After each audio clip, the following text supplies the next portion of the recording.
환율 먼저 한번 질문 드려보겠습니다. 네. 지금 1,400원대 중반까지 올랐던 이 원달러 환율이 좀 내려가지고 지금 1,310원, 20원 요 근처까지 왔는데 뭐 연준의 긴축 속도 조절 이런 기대감도 좀 있지 않습니까? 네. 이런 거 감안하면 뭐 중장기적 환율 전망은 어떻게 보십니까? 저는 1,450원 부근까지 갔던 환율은 좀 원화가 좀 과하게 저평가된 측면이 있는 것 같고요. 근데 지금 그 원화만 약했던 게 아니고 유로나 엔과 같은 달러를 제외한 대부분의 통화가 약했고, 저는 뭐 그렇게 그 달러 강세가 나타났던 요인은 미국의 연방준비제도가 공격적으로 다른 나라보다 금리를 올렸고 예. 앞으로도 올릴 수 있다라는 것 말고는 다른 요인이 없다고 봅니다. 근데 미국의 10월 소비자 물가지수 상승률이 둔화되면서 미국 연준의 금리 인상 속도도 완화가 될 가능성이 있으니까요. 전체적으로 1,450원대의 환율은 제 생각에는 고점을 친 거 아닌가, 길게 보면 그런 네. 생각인데요. 근데 역사적으로 보면 우리나라 원화가 유독 약했던 게 외환위기 직후에 한 2,000원까지 갔었고요.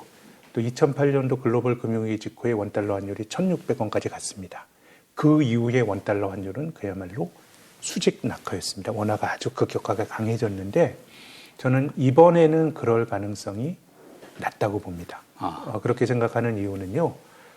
외환위기 때나 글로벌 금융위기 직후에는 원화가 달러에 대해서 약했습니다마는 원화가 유독 약했습니다. IMF 외환위기는 한국만의 문제였고요. 네.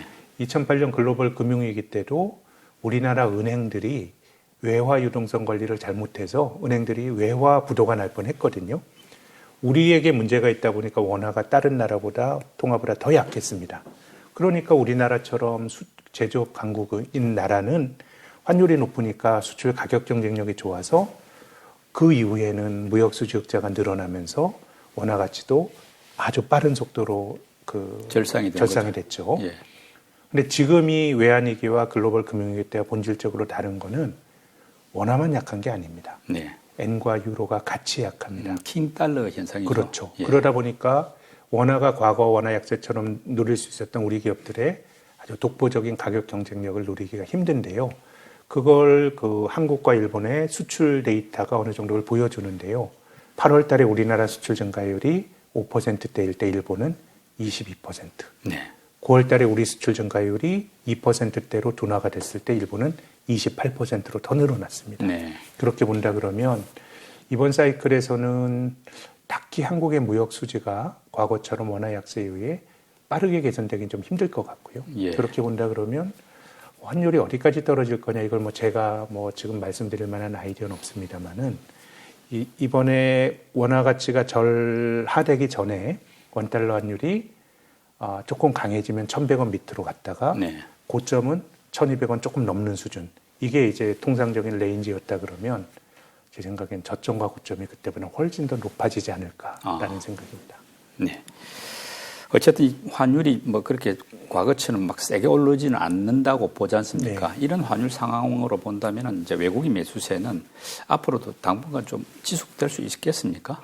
근데 어쨌든 지금이야 어쨌든 미국의 금리 인상에 대한 기대가 속도 조절할 거다라는 것도 있고, 또 두 번째는 확실히 중국 투자하는 돈이 한국으로 오는 것도 있는 것 같습니다. 예. 시진핑 주석의 3연임, 네.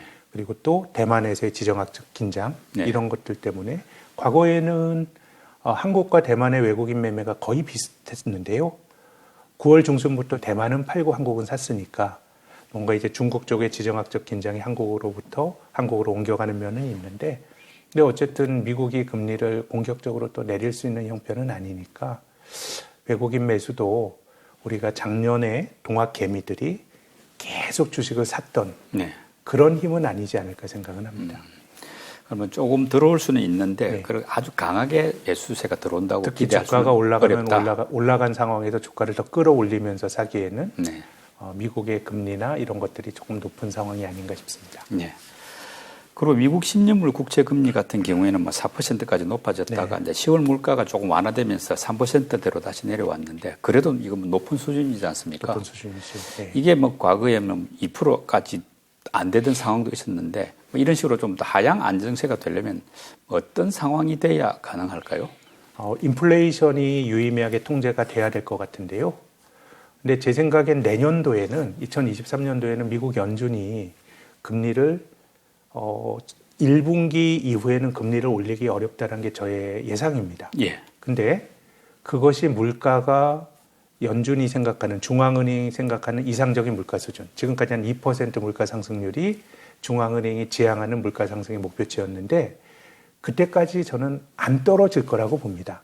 이제 그럼에도 불구하고 금리를 올렸을 때 부작용이 있고 또 두 번째는 인플레이션이 뭐 꼭 나쁜 거냐. 지금처럼 8, 9% 넘나든 인플레이션은 뭐 그거는 경제의 해악입니다. 사람들의 경제 생활의 예측 가능성을 낮추고 해악인데 예를 들면 3에서 4% 물가 상승률이 나쁜 거냐. 전 다르게 볼 수도 있다고 봅니다. 왜냐하면 지금 전 세계가 부채가 많아서 걱정이거든요. 그럼 부채가 많은 상황에선 적당한 인플레이션은 부채의 가치를 희석화시킬 수 있어요. 그래서 물가 수준이 상당 부분 높게 유지가 된다 그러면 그 균형점이 3이 될지 4가 될지 이건 우리 알 수는 없지만 그렇게 된다 그러면 금리가 많이 떨어지긴 힘듭니다. 네. 그래서 물가가 높은 상황에서는 이자율이 유의미하게 떨어지기는 힘들기 때문에 예. 전체적으로 보면 내년까지도 상당히 좀 긴축 지향적인 금리 수준이 유지가 될 가능성이 높다고 봅니다. 그 말씀대로 뭐 금리가 많이 떨어지기 어려운 환경이다 내년까지도 그렇게 본다면은 뭐 금리에 민감한 성장주들은 내년에도 뭐 썩 좋은 상황은 아니라고 봐야 되겠네요. 네, 결국은 뭐 성장주가 먼 미래에 벌어들일 이익을 현재 가치화 시키는데 그 과정에서 현재 가치화 시키는 데서 어떤 이자율 네. 이런 것들이 할인율이니까 성장주의 가치가 떨어진다는 교과서적인 지적인데 조금 더 쉽게 말할 수 있는 거는 어쨌든 성장주는 먼 미래에 대해서 사람들이 꿈을 갖는 거거든요. 예. 미래에 대해서 꿈을 갖는 거는 돈이 흔할 때 투자의 대상에 대해서 사람들이 관용적인 태도를 보일 때 미래의 가치에 대해서 사람들이 높은 프리미엄을 줄 수 있는데 내년까지도 긴축적인 기조로 간다 그러면 제 생각에는 성장주들이 꼭 시장을 이기기는 저는 힘든 환경이라고 저는 봅니다. 예. 그리고 지금 우리 한국하고 미국 기업들 실적을 보면은 3분기 이후에 조금 위축되는 게 확실히 네. 보이지 않습니까? 근데 이제 연말 이후에 또 뭐 내년 정도까지 이렇게 쭉 시계를 볼 때 뭐 경기 상황하고 기업들 실적 전망은 어떻습니까? 안 좋을 것 같습니다. 기업 실적도 내년도 상반기까지는 상당히 감익이 많이 될 것 같고요. 지금 뭐 애널리스트 뚝뚝뚝뚝 눈높이를 낮추는데 저는 뭐 더 낮춰질 가능성이 있다고 봅니다. 예. 뭐 성장률도 마찬가지죠. 올해 뭐 우리나라가 2% 중반의 성장이라 그러면 내년도는 잠재 성장률을 밑도는 1% 중후반의 성장일 것 같고요. 근데 주가 측면에서 보면 저는 그런 과정을 주가가 상당히 반영했다고 보는 쪽입니다. 이미 선반영했다고요? 그럼요. 예. 뒤집어서 말하면 상반기까지는 기업 실적도 괜찮고 주식도 성장률도 괜찮았지만 훨씬 더 주가가 험하게 떨어졌거든요. 예. 그래서 주가라고 하는 건 선행성을 갖고 있기 때문에 내년도까지 어지간히 주가가 실적이 나쁘더라도 우리가 지난 9월 말에 봤던 뭐 2150인가요? 그 정도 선이 제 생각엔 상당한 경기 후퇴까지도 반영하고 있는 선인 것 같고요. 근데 이제 주가가 제 생각엔 더 떨어지는 거는 뭐 기업 실적이 줄어든다 이게 아니고 이제 굉장히 긴축 지향적인 금리 수준에서 누가 막 부도를 내고 이것이 이제 금융 시스템의 경색으로 이어지고 이게 다시 실물 경제로 부정적인 영향을 주는 그런 아주 나쁜 피드백이 만들어지면 주가가 예를 들면 2008년 리번 때처럼 더 떨어질 수 있다고 보는데요. 제 생각엔 내년도에 봐야 될 거는 기업 실적의 둔화보다 예. 뭔가 신용의 위기 네. 이런 것들이 발생할지 여부가 주가가 떨어진다 그러면 제 생각에는 경기 둔화와 기업 실적의 감익이 아니라 예. 그런 신용 위험이 발생하면서 주가가 좀 더 떨어진다면 그런 이유가 될 걸로 봅니다. 지금 시중에서는 이제 그 평가하기를 네. 경기 침체가 본격화되면은 이제 더 추가 하락이 주가가 가능할 수도 있다 이런 네. 뭐 분석들도 있는데 우리 센터장이 볼 때는 그런 어떤 부분은 이미 선반영이 됐고 문제는 이제 리먼 사태처럼 네. 그 금리가 신용 위험? 높은 네. 상황에서는 네. 신용 경색이 벌어질 수 있는 그런 사건들이 네. 뭐 예기치 못하게 터질 수 있으니까 네. 그게 시장에 오히려 큰 그럼 위험이 될 수 있다. 경제가 경착륙을 합니다. 네. 순환적으로 경제는 좋았다 나빴다 하는데 사이클을 그리는데 긴축을 하게 되면 이렇게 금리를 올렸는데 어떻게 내년도 경기가 좋겠습니까? 네. 순환적으로 경기는 하강하고 이건 주가는 이를 어느 정도 반영했다고 보는데 만약에 이제 금융 시스템에서 경색이 나타나면서 신용 위험이 나타나면 이런 금융의 문제가 예. 다시 실물 경제에 부정적인 영향을 주면 경기가 그야말로 하드 랜딩을 하는 쪽으로 가는 거거든요. 네. 저는 그렇다 그러면 저는 그 9월 말에 봤던 주가 수준도 그것이 유의미한 저점이 아닐 수 있다고 봅니다. 예. 다만 이제 그래도 심각한 신용 위험이 나타날 가능성이 낮다라고 하는 거는 대부분은 은행에서 문제가 생기면 이게 사회 전체적인 신용 위험으로 전이가 되는데 2008년도 금융위기 이후로 은행들은 규제를 굉장히 많이 받았습니다.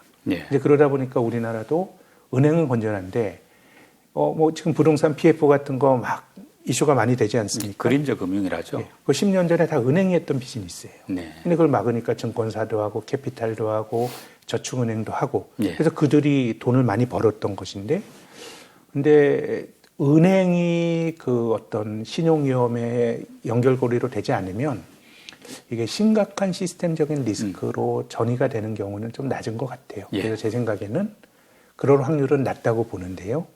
어쨌든 저의 견해와는 다르게 주가가 더 떨어지는 그런 시나리오는 제 생각엔 실물 경기나 기업이익 이런 거 아니고 신용위험이니까 그런 쪽을 눈여겨봐야 된다고 봅니다. 뭐 그런 맥락에서 보면 최근에 이제 FTX 코인 거래소가 지금 파산한 네. 문제 있지 않습니까?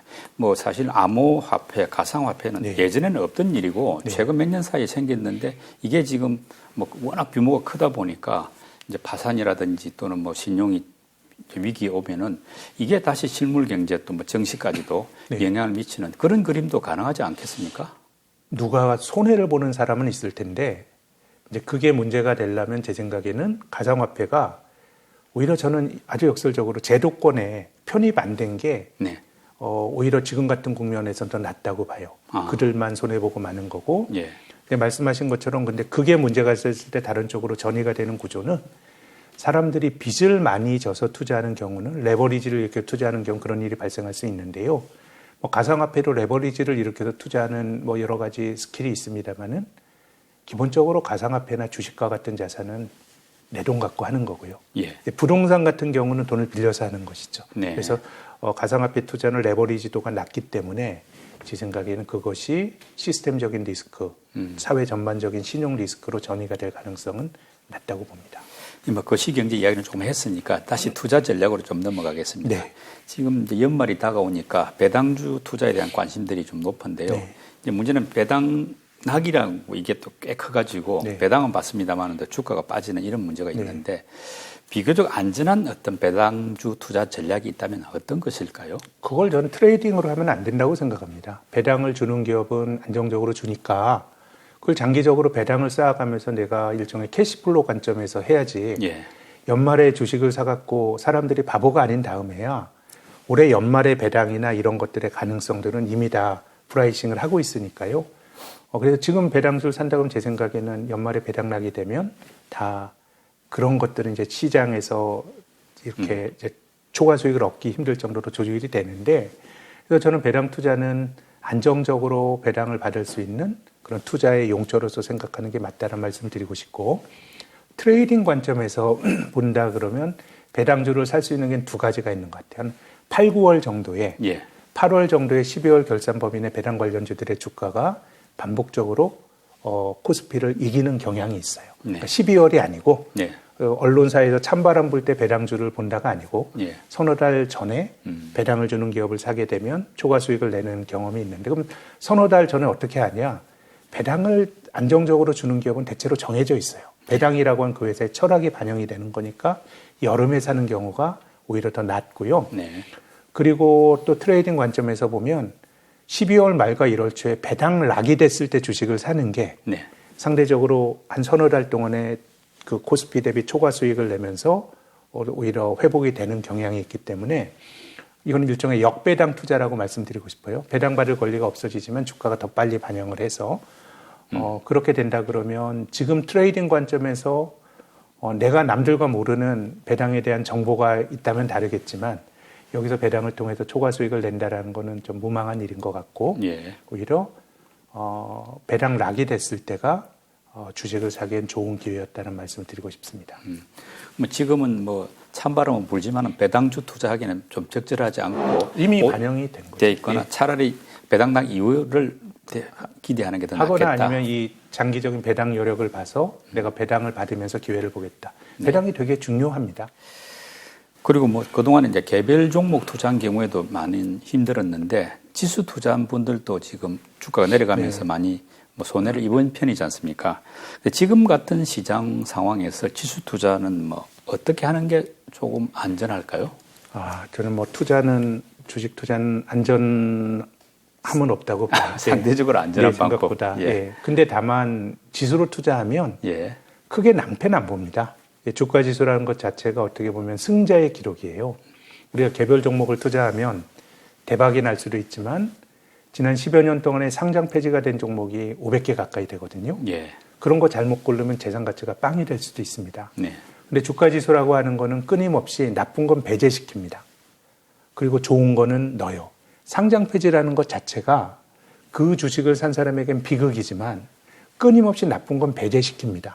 그래서 주가 지수에 투자해서 크게 뭐 팔자를 고치기는 어렵지만 상대적으로 개별 주식을 잘 고르는 것보다 주가 지수는 보통은 하는, 우리가 장기적으로 박스권에 머물러 있다고 말씀드렸지만 2011년, 2017년, 2020년 늘 주기적으로 기회가 오니까 3, 4년에 한 번은 기회가 오는 거고요. 그렇게 본다 그러면 지금은 오히려 지금 시장이 싸다라고 하는 거는 주가 지수 관점에서 보면 뭐 쌀 수 있다는 말씀을 드리는 거고, 개별 종목은 뭐 다 사연이 다른 것 같고, 적립식으로 저는 지금 같은 국면에서는 투자를 새롭게 시작하시는 분은 한번 시장을 추종하는 뭐 ETF나 이런 거에 대해서 해보시는 것도 좋을 것 같습니다. 지금 예금 금리 같은 경우는 많게는 뭐 6, 7% 나오는 것도 있지 않습니까? 근데 지수 투자를 지금 정도 좀 빠졌다고 합니다만 했을 때 뭐 그 정도로 예금 금리를 이길 정도의 지수 투자 수익률, 제 생각엔 5%가 예금 금리가 계속 지속이 된다 그러면 저는 시장이 그걸 못 이길 거라고 보는데 뭐 이것 또한 경기가 나빠지고 인플레이션 압박이 둔화가 된다 그러면 제 생각에는 주식은 가치보다 싸고요. 금리는 지금이 몇 년 봤을 때 굉장히 높은 수준의 금리일 수도 있기 때문에 뭐 그런 점에서 자산 배분을 할 여지가 있다고 봅니다. 그리고 요즘에 또 보면은 물적 분할 반대 같은 이런 문제를 놓고 이제 소액주주 뭐 움직임, 운동이 활발하지 않습니까? 여러 가지 그런 측면은 뭐 나쁘지 않아 보이는데, 정치 관련한 어떤 정책이나 관행 이런 부분에서 개선할 점이 우리 센터장이 보시기에는 어떤 점일까요? 저는 기업에게, 상장사에게 유리하다고 생각합니다. 계속해서 자금 조달을 하는 거예요. 증자를 하고 새로운 기업이 IPO가 된다라고 하는 거는 어떻게 보면 그 시장에 물리적인 공급이 있는 거거든요. 공급은 가격을 떨어뜨리는 요인이죠. 우리가 뭐 LG 에너지 솔루션 때문에 주가가 떨어져 이렇게 말할 수는 없지만, 그렇게 거대한 공급 다음에 이제 주식시장이 약세를 나타냈던 거는 반복적으로 나타났던 현상이거든요. 근데 한편으로는 주식시장의 존재 이유가 그러라고 있는 거기도 합니다. 기업에게 양질의 자금을 몰아주라고 있는 것도 기도 하지만 한국은거 밸런스가 심하게 좀 깨진 것 같습니다. 그렇게 본다 그러면은 특히 뭐 물적 불안이라 이런 것들에 대해서는 조금 다른 그 기존의 주주들에게도 좀 혜택이라기보다 저는 그 권리를 잘 지켜줄 수 있는 그런 제도가 좀 필요한 것 같고, 한국 시장에 잘 안 됐던 이유가 기업과 투자가의 어떤 이해관계가 결정적으로 저는 어긋났다고 보는 거고요. 그것의 그 수치적인 표현은 어떤 굉장히 과도한 공급과 주식시장 자금을 조달해가는 행태에 있다고 봅니다. 그러니까 우리가 돈을 조달해 주는데 조달해 준 대가를 못 받은 거죠. 코스닥이 장기간 안 되잖아요. 기업이 계속 들어오는 거예요. 그러니까 우리가 혁신기업이 시장에 상장해야 된다. 당위죠. 좋은 일이긴 한데 개인 투자가 입장에서는 계속 자금만 조달해 주고, 그래도 내가 잘못 투자하면 손해를 볼 수 있지만 전체적으로는 벌어야 되는데 코스닥이 닷컴 버블 때 한 2,900에서 지금 1,000 밑이란 거는 그거는 계속된 지속적인 공급 말고는 저는 이유가 없다고 보는 쪽입니다. 그러면 지금 상장 같은 경우가 조금 더 엄격해야 되고 또 전체적으로 어떤 투자자들의 이익을 훼손하는 상황까지 가서는 좀 곤란하다. 이런 어느 정도는 의미겠네요. 저는 물량에 대한 관리가 좀 돼야 된다라고 보는 쪽입니다. 또 최근에는 이제 물적 분할 같은 경우가 상당히 쉽지 않고 뭐 실제로 추진했던 기업들도 뭐 소액주주 반대에다가 약간 또 금융당국도 엄격한 잣대를 들이대고 하다 보니까 잘 안 되고 있지 않습니까? 네. 이 부분은 그러면 조금 개선이 됐다고 봐도 될까요? 뭐 중요한 변화죠. 저는 그거는 우리나라에서 물리적으로 주식 투자하는 사람들이 다 한 표 가진 사람인데요. 동학개미붐이 일기 전에 한 610만 명, 네. 2년 사이에 1370만 명이 됐거든요. 주식에 대한 이해관계가 노출이 된 국민들이 많아졌기 때문에 또 그에 따른 정책적인 어떤 일종의 그 대응이 나타나고 있다고 생각합니다. 네. 그렇죠. 뭐. 좀 긍정적인 변화라고 봅니다. 네. 이제 뭐 어쨌든 약세장이 지금 아직 지속되고 있다고 봐야 되는데 그게 이제 약세장이 길어지다 보니까 뭐 투자를 아예 멈춘 분도 있지만은 또 뭐 지금이 오히려 기회다. 주가가 많이 내렸고 싸졌으니까 그렇게 보는 시각도 있는데 우리 센터장이 보시기에 지금 상황에 맞는 투자 전략이라면 어떻게 하는 게 좋을까요? 저는 이게 약세장일 수도 있지만 주가가 더 떨어질 수 있는 거고 저의 견해와 무관하게 그런 일은 늘 벌어질 수 있어요. 그렇기 때문에 여러 가지 많이 들으시지만 투자는 사는 순간 특히 싼 주식을 사서 기다려야 된다는 입장에서 보면 사는 순간부터 고민의 시작이고 그럼 그 고민의 시간을 내가 이길 수 있는 돈으로 해야 된다고 생각합니다. 그래서 저는 지금 이 약세장이니까 어렵다 또 약세장이니까 기회다. 사실 둘 다 맞죠. 전 투자라고 하는 게 그걸 맞추는 데 있는 게 아니고요. 신중하게 사서 얼마나 기다릴 수 있는 돈이냐, 돈의 성격이 중요한 것 같고요. 그렇기 때문에 저는 시간을 이길 수 있는 돈으로 주식 투자하기에 좋은 시기는 없고요. 또 투자자 그 영상을 보시는 분이 약세장의 낮은 가격과 강세장의 비싼 가격을 맞출 수 있다는 생각도 버리시기를 바라요. 오히려 올라가면 더 마음이 편해지고요. 시간을 이길 수 있는 돈으로 제 생각에는 그 시간은 한국은 3, 4년 정도가 적당한 투자의 시기인 것 같고 3, 4년을 견딜 수 있는 돈이라 그러면 저는 뭐 지금 주식을 사서 기다린다라고 그러면 괜찮지 않을까. 내 생각대로 안 됐을 때 그래도 견딜 수 있는 돈으로 투자를 하신다 그러면 저는 투자의 승률이 어느 때 하더라도 저는 높다라고 생각합니다. 미국 10월 물가 발표 이후에 국내 증시에 일정한 변화가 시작되는 느낌이 듭니다. 그렇지만 시장 흐름이 어디로 향할지는 아직은 불분명한 만큼 세심한 관찰과 냉정한 판단이 필요한 시기라고 생각됩니다. 그런 점에서 시간을 이기는 돈으로 투자하자는 김학균 센터장님의 어떤 통찰, 분석 많은 도움이 됐습니다. 김 센터장님 수고 많이 하셨습니다. 네, 감사합니다. 감사합니다.